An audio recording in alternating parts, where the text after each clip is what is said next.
Hoy quiero saludarlos dándoles las gracias a cada uno de ustedes por el cariño manifestado, por el aprecio y por las recomendaciones que día a día llegan a nuestro canal y me llegan a mi WhatsApp personal. Muchas gracias por tomarse su tiempo, muchas gracias por ver estos episodios de Camino a la Casa de Nariño, que ha sido definido de esta forma gracias al apoyo que hemos obtenido de cada uno de ustedes. Por eso espere cada semana, o en la medida de las posibilidades cada semana, este análisis de cómo va la carrera presidencial colombiana y cómo va ese camino a la Casa de Nariño 2026. Yo los saludo con un cafecito, los saludo con el cariño que nos acostumbra y les doy la bienvenida a su programa Camino a la Casa de Nariño. Hoy tocaremos un tema supremamente interesante que se ha venido consolidando como piedra angular del debate público en Colombia, y es la posibilidad o la existencia de una intencionalidad por parte de ciertos sectores del gobierno nacional de convocar a una Asamblea Nacional Constituyente. Pero antes de seguir adelante, revisemos un poco cómo está el contexto colombiano desde una perspectiva express. Hemos notado que aumenta la confrontación en el debate público. Creo que la confrontación se está convirtiendo en ese marco de contraste necesario que permite la visibilidad de argumentos y exposiciones frente a la interpretación de lo que pasa en el país. Vemos cómo se ha venido radicalizando la narrativa de los sectores y los actores políticos. Vemos cómo se evidencia ya una dualidad entre quienes están a favor o en contra de la Asamblea Nacional Constituyente y por ende también del gobierno nacional, y vemos cómo el gobierno nacional ha generado diversos frentes de batalla y de confrontación política en el marco de lo que es esa carrera presidencial o ese posicionamiento de un imaginario colectivo que hoy estamos construyendo en nuestro país. Entonces vemos que, por un lado, vemos una incertidumbre social muy fuerte. Hablando ayer con unos compañeros o con unos paisanos de aquí de Villa de Leyva, nos hablaba un poco de la incertidumbre que generaba todo este clima de confrontación, de radicalización y de división social, lo cual está generándole al país problemas muy contundentes en la cohesión de la unidad nacional y, por supuesto, en la proyección de un ambiente político de transición que logre desarrollar y que logre elevar los niveles de gobernabilidad y de desarrollo desde la base social. Por eso hoy, cuando hablamos de la Asamblea Nacional Constituyente, creo que hay que verlo desde dos perspectivas importantes. Uno es el contexto en el que nos estamos moviendo, que hemos venido desarrollando y que acabo de mencionar los elementos que realmente están enfocados en sí hacia el contraste y hacia la atomización de lo que somos como sociedad, lo cual no evidenciaría el escenario propicio para poder generar un proceso de transición hacia un gran acuerdo nacional. Cuando se llevó a cabo la Constitución del 91, el presidente Barco en el 88 convocó a un gran acuerdo nacional en el marco de la necesidad de la transición que debía tener Colombia frente al nuevo milenio, pero también a los retos que tenía como país y que tenía el gobierno nacional.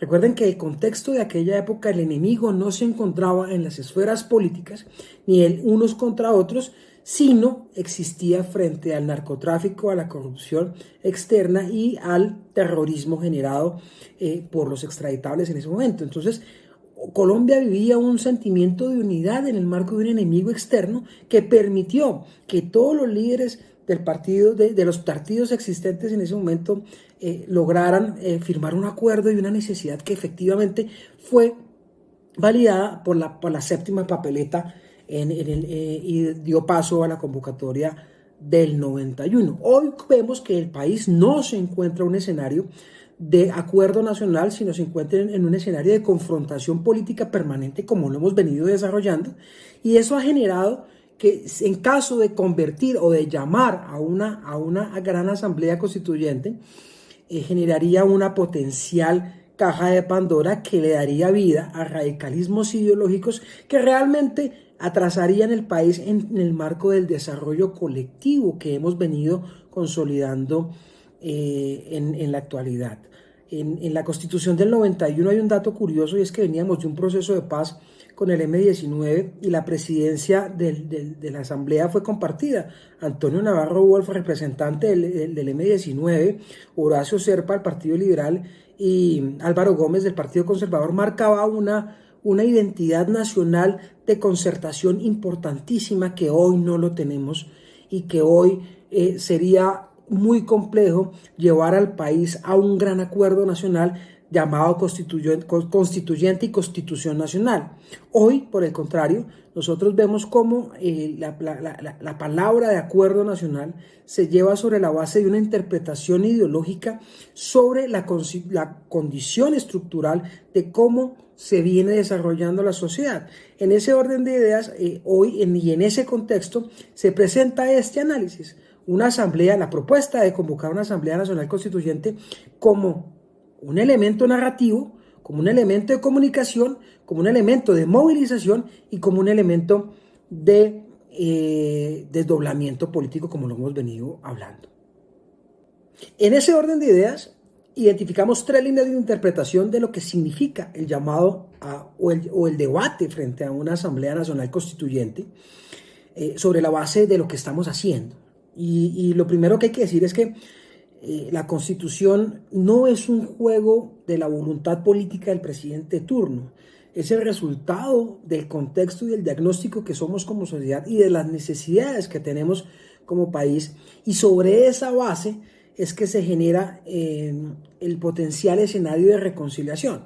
Por eso hoy presentamos 3 perspectivas de interpretación de lo que significa ese llamado o esa intención que tienen varios de convocar a una Asamblea Nacional Constituyente. La primera, como una consecuencia y necesidad de no han dejado gobernar al gobierno, en el marco de una línea de radicalización combinada con una necesidad de desdoblamiento popular enfocada a la movilización política. Hoy vemos cómo el presidente de la República está siguiendo el manual que efectivamente logró construir en la alcaldía de Bogotá y que se ha visto y que se vio durante el sexenio de Andrés Manuel López Obrador en México, como el presidente empieza a hablarle a su sector, a su voto duro, a sus electores, y empieza a consolidar una radicalización política que le permita proyectar un escenario de impacto en la agenda política y de movilización ciudadana sobre la base de las políticas del gobierno.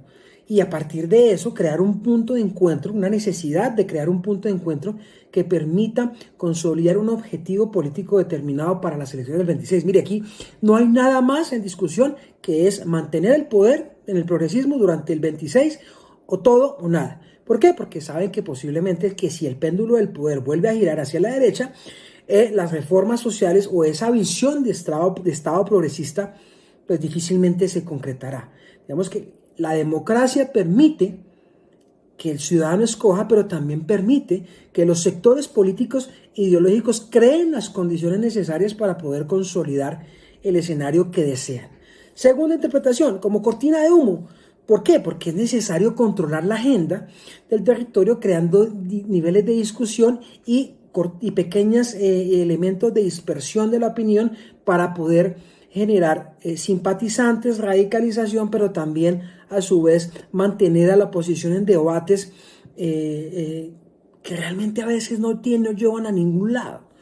Hoy realmente hay un escenario de transformación política en el país y desde la perspectiva básica de la interpretación debemos darnos cuenta que el presidente sigue manejando la agenda, controla la agenda política, pero también tiene unas fisuras internas que no le han permitido consolidar la gobernanza a nivel nacional. Hoy, ¿qué estamos haciendo? Radicalizar para movilizar, como lo hemos venido diciendo, y a su vez creando lógicas de poder, saben que no, más bien revitalizando o remasterizando, como dicen algunos entendidos de la música, la lógica del poder de la dualidad en Colombia, o están en contra o están a favor.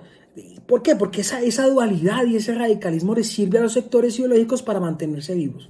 Fíjense cómo hoy el presidente de la República ha logrado identificar sus potenciales contradictores políticos en la escena de la candidatura presidencial. La presencia de Vicky Dávila marca la necesidad de una figura alternativa en la centro derecha colombiana que está cogiendo vuelo y la gente la ve con ojos diferentes. Pero yo les hago una pregunta a cada uno de ustedes en el calor de su hogar. ¿No será que Vicky Dávila es la candidata que Petro necesita para seguir radicalizando y poder movilizar con más facilidad? ¿Por qué tanto palo a Alejandro Gaviria? ¿Por qué tanto palo al centro? O invisibilización del centro político. Digamos que hoy la lógica de los contrastes es lo que nos permite a nosotros la tercera interpretación, y es una estrategia de redefinir el mapa de los actores políticos en el país. Necesitamos renovar los actores políticos de este país y para eso vamos a redefinir el mapa político desde la concentración y desde la connotación de lo que fue los resultados electorales. En Colombia hay más de un 60% de abstención electoral. ¿Quiénes son esos votantes que se abstienen? ¿Dónde están? ¿Cómo hago para convocarlos? ¿Cómo hago para radicalizarlos?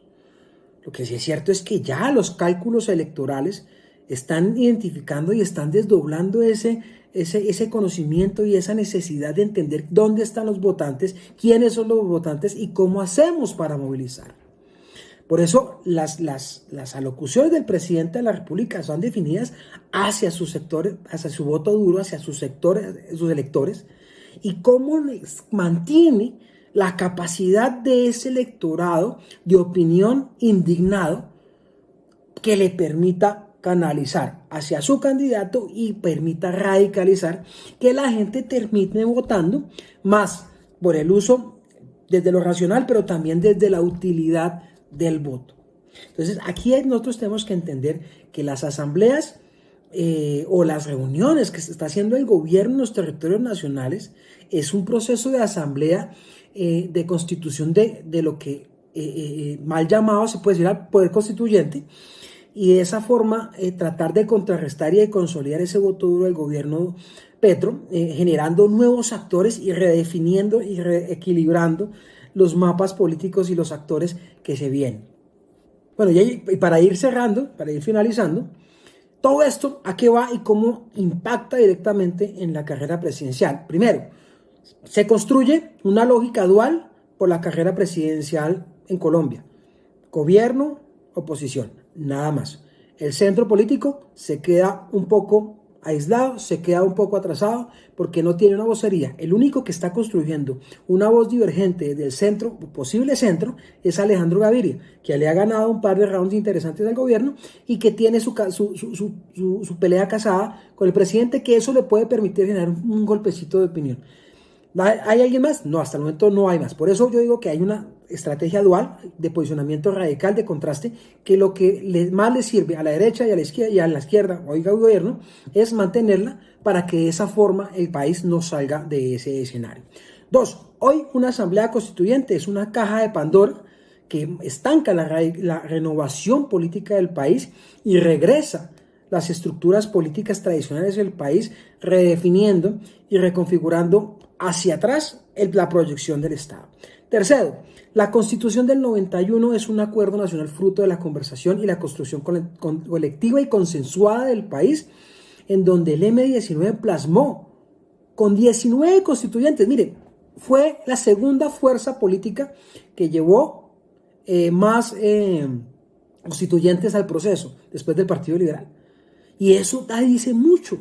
Inclusive el canciller Álvaro Leiva, que es uno de los que propone el cambio de constitución, era constituyente. Entonces, hoy romper ese acuerdo sería generar una caja de Pandora y generaría un escenario de dificultad en la transición hacia la construcción colectiva del país, manteniendo el análisis desde la posición ideológica, que a mi parecer ya no sirven para nada, que hoy lo que marca son las pequeñas causas y las necesidades de la gente, que eso no tiene color político, en el marco de una necesidad y en el desarrollo como país. Por último, venga, es muy curioso ver cómo el contexto de poder constituyente, asamblea constituyente, gran acuerdo ha generado un debate frente a esos conceptos que Petro utiliza con una narrativa bastante interesante, porque es una narrativa muy compleja, es una narrativa dual, difusa, pero que permite la capacidad de maniobra del gobierno nacional. Lo que sí puedo decir es que hoy Petro tiene un concepto marxista de lo que es el pueblo como la base, como la clase social, desde el marxismo como motor de desarrollo. Entonces hay una dualidad en la concepción de sociedad y cómo se construye un escenario desde la dualidad de la lucha de clases, generando una confrontación permanente entre los que pueden tener y los que no tienen. Yo considero que es clara que esa interpretación hoy al país no le sirve, en la medida que marca, como he venido diciendo, una radicalización y una confrontación entre los colombianos. Creo que el presidente está jugando su juego, está poniendo agenda, está seleccionando sus candidatos y sus contrarios, y de esa forma está marcando de cierta forma, de forma exitosa, su estrategia de combinación acertada de todas las formas de lucha para poder consolidarse en el poder. Creo que hoy hay una necesidad de reentender, redefinir la conversación política que está teniendo el presidente desde diferentes niveles y desde diferentes posiciones, sobre la base de las opciones que tiene el progresismo para consolidar el poder. Hoy tenemos, la pelea es para mantener el poder, ya lo he venido diciendo, pero ¿cómo la va a mantener y en qué sentido la va a mantener? Entonces, con esto me despido, agradeciéndoles nuevamente su tiempo, agradeciéndoles su cariño y ante todo con un muy buen café de mi equipo. Que nos veamos la próxima semana. Recuerden seguir las redes sociales de Punta de Lanza, Punta de Lanza la página web de Punta de Lanza es estrategiapuntadelanza.com. Allá los espero, dejen comentarios, por favor, suscríbanse. Miren que este es un ejercicio interesante, un ejercicio bonito, y lo hacemos con todo el cariño, poniendo al servicio del país, poniendo al servicio de cada uno de ustedes lo poquito que sabemos, pero que nos apasiona, y es tratar de entender qué es lo que pasa con nuestra sociedad y para dónde va por nosotros y por nuestras familias. Un abrazo, muchas gracias y nos vemos. Recuerden, suscríbase y en la campanita. Chao.